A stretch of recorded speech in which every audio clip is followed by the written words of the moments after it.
Сәлем достар, бұл құпия каналы, сіздермен бірге Альфия. Достар, осыдан бұрын бірнеше видео салған болатынмын. Видеоға каналыма өтіп қарап алсаңдар болады.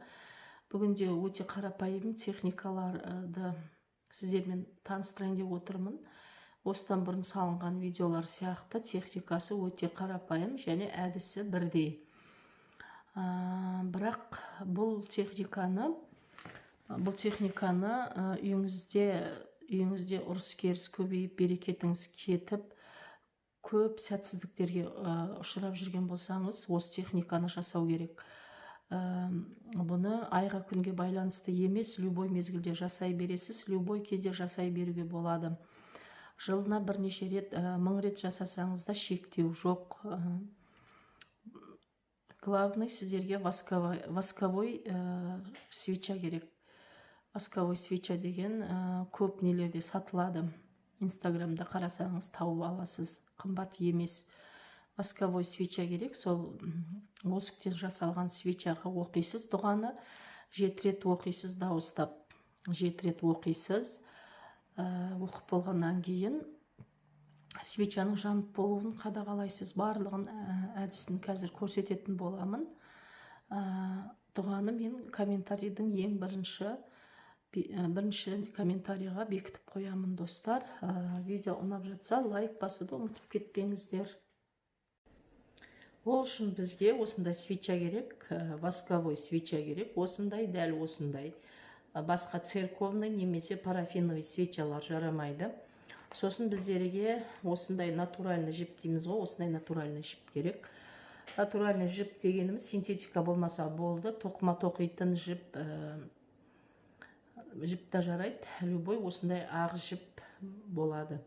Егерде натуральный жіп табалмасаңыз, онда осындай кәдімгі тоқыма жіптері де болады. Жіпті аласыз да, енді барлығын көрсетемін достар. Жіпті аласыз, міне мынау сол жақтан жанатын не бар ғой, фитиль бар ғой, содан сәл 1 сантиметр төмен, міне осындай қылып, мынаны осылай міне жылан тәрізді орай бастаймыз. Міне свечаға осылай орай бастаймыз. Міне көрдіңіз ғой достар, свечаға орай бастайсыз. Міне осылай кішкене қатырып қоямыз. Міне мына жағын. И былай орап, лишний жіпті былай жібереміз. Одан кейін бізге любой номиналды тиын керек. Мен 20 теңге алдым. 20 теңге, 50 теңге, немесе 100 теңге өзіңіздің неңізге қарай ала бересіз. Қандай тиын болса да бола береді. Менде 20 теңгелік. Одан кейін достар, дұғаны осындай бір бетке, мысалға дұғаны осындай бір бетке жазып аласыз. Осындай бір бетке жазып аласыз да, одан кейін біздер свечаны жағамыз. Барлығын көрсетемін.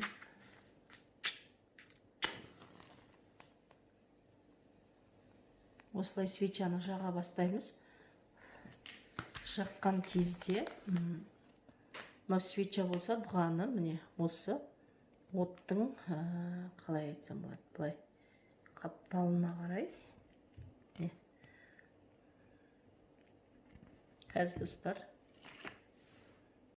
осылай свечаны бекітіп алғаннан кейін, міне дұғаны осылай, мен тек мына